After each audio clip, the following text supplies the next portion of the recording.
So in 2026, tradition happens, and so many companies are rushing to adopt AI tools. And some of the names are very known. You might already be using it, but companies are also trying to use those tools in their enterprise, like OpenAI, ChatGPT, Gemini, Claude, Perplexity, you name it, and the integration of these tools. And there are so many services coming in, which is SaaS, the different deployment model. Some companies want to use open source LLM models as well, like Mistral and some of them Llama from Facebook. And the design model is different versus if they go with ChatGPT and Gemini. And how do they integrate, right? So everybody's rushing, but the question is that, in my opinion, how are they going to survive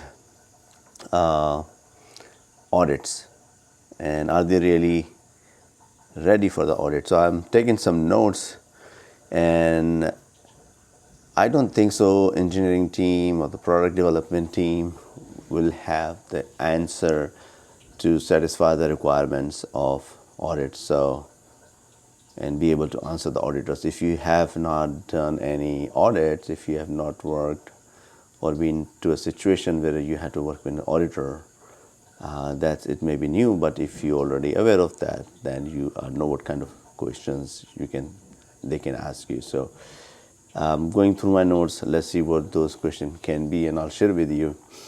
And then you need to ask yourself, do you really have the answers for those? Are you ready? Or in your organization, if you work in this scenario, will you be ready to pass any audit? Again, it depends.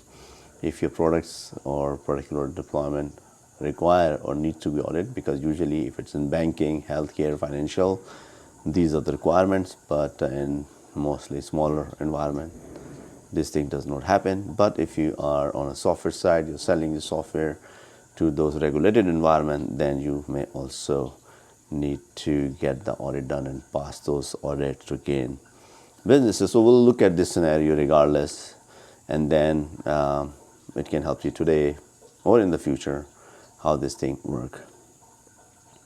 So one of the most common question auditor is going to ask you is about what data was used to train this model. So if you bring a model, you want to train it, that's the most important thing. There are some publicly available data where OpenAI and all these tools use this and they got trained on. But when you are going to deploy some tools within your organization, some LLM, that can be the question. For example, if you're in a financial company and you're utilizing some of those, even internal use or whatever the case is, that question will be asked. So if you have user data, then what sort of data is that? If the banking has information for all the customer, did you use that data? If you are a company like telco provider, cell phone company provider, then you might have used the data for all your customer from your cell phone company, the usage and everything. If you're in the health industry, then it could be your members' data, and also can be a data about your patients. So those are the questions will lead into the direction. So you have to tell them and show them the source of the data. And we'll look into that. There will be some scenario how you can handle the situation. And then when these things happen, one of the things can happen is about when you have this type of data, mostly in regulated environment, then you have to have a data classification. So the follow-up question can be from the auditor, okay, has the data been classified?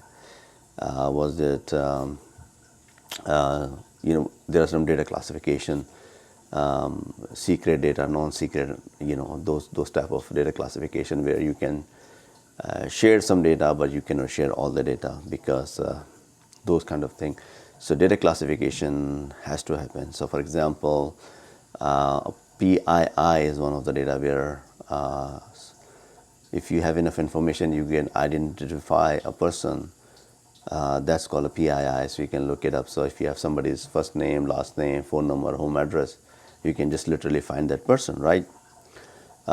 Same goes to financial data. If you know their last four social, then you can pull up your financial records, your rental information, mortgage, and all that. So classification of data is important.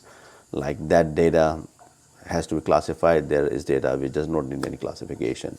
If the data is sensitive in nature, then what do you do, and can you really use that information in LLM? We have seen already in the market people just copy and paste customers full information. So those are scenario can happen. So data classification is very important, and if you're developing any product or you're into a situation that could be one of the situation can happen to you. As I mentioned, sensitive type of data where it can include a social security number as well, and usually used by a lot of mortgage companies and banks.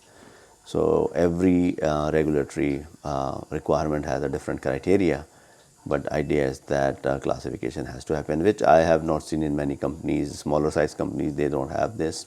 Only the large enterprise, because they are a highly regulated environment. If they don't do it, they can get a lot of fines. Banking industry is one of those examples where a lot of regulation happens. So those are the things. And once you have that for AI, then whoever is leading the project, the business, so basically who owns the data, right? So it's not an IT, you own the data, but whoever that has the project or a business owns the data. End of the day, it's their call, and they are making sure, and they will be responsible, because if something goes bad in the future, they will be held responsible. So if you have this kind of information in your databases and you want to train your AI model based on that data, then source of the data, you need to know, has the data been classified? Once the data has been classified, is there any sensitive data? If yes, the sensitive data, how you're going to protect it? This is another big thing. You don't want to put all this data, for example, in S3 bucket, and S3 bucket is unencrypted, and we've seen anonymous access or not using a good strong password can result in leak of data. We have seen so many breaches. So all these things yet to happen. We will see when it comes to securing the AI model. And then when you're working, people are working as a developer, who is running what prompts, and are you really auditing the prompts? Because developers, they are the one who are running the prompt. How do we make sure through the prompt data does not get leaked? So are you doing a prompt auditing? Those are the things. Logging needs to be enabled as well. One of the area is, once the logging is enabled, then from those logs can you figure out who did what when. Because if I'm a user who is not a programmer, I don't know about the prompt injection, but a developer would know how to get the sensitive information, right? So how do you do that? How do you trace that? So the cybersecurity concept of threat detection and threat modeling needs to be applicable here. And then there are some other criteria. How would you secure that model, right? So when you're having an LLM, how do you make sure your LLM is secure? There are no vulnerabilities, all those things. So think about it. Are you really ready for that? Have you worked any project? And even from not an audit perspective, but overall from a cybersecurity perspective, these are the things will be a challenge for the near future. I have not come across a one particular tool or solutions, but there are frameworks available. Frameworks are being developed. So that's pretty much I wanted to share in this session. And then if you have worked into LLM project, or if you have worked any LLM where you have to design some security solution and monitoring, let me know in the comments. I'd be more than happy to know and learn from that. That being said, I will see you in my next video. Thank you and bye.